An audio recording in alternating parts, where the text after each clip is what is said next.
After the Great Fire of London, a new chapter in London's history began, and London became the centre of innovation. During this period, London became the largest city in the world.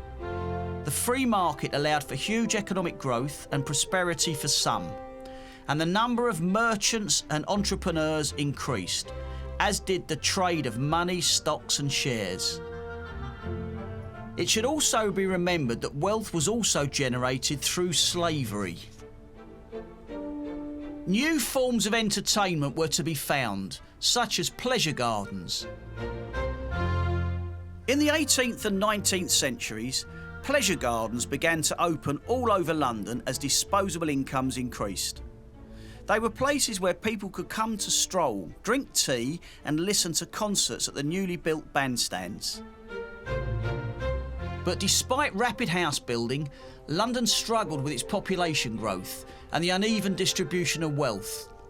And as poverty increased, huge numbers turned to prostitution and London suffered a gin epidemic.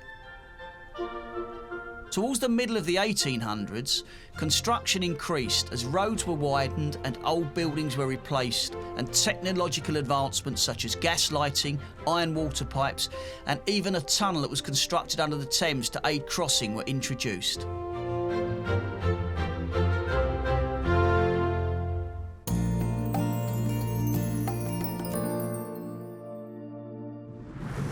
One of the most interesting and innovative exhibitions is that of the Victorian Walk.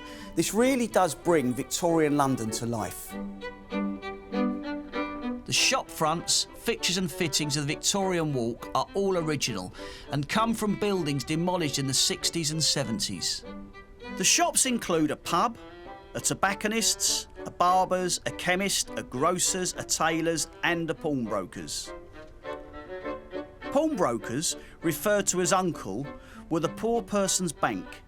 Clothing and jewellery were handed over in exchange for a loan. If the loan was not repaid within a year, uncle could sell the goods. By 1900, there were 700 pawnbrokers in London.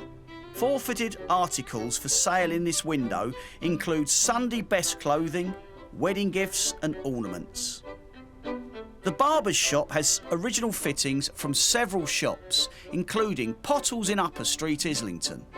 The copper towel heater dispensed steaming towels to soothe the skin after a close shave.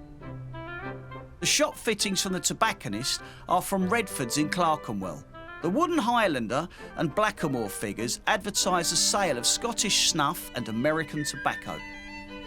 There is also a bank office and a recreation of a showroom of the glass manufacturers James Powell and Sons, who produced their famous White Friars glass from a working glass house in the City of London until the 1920s.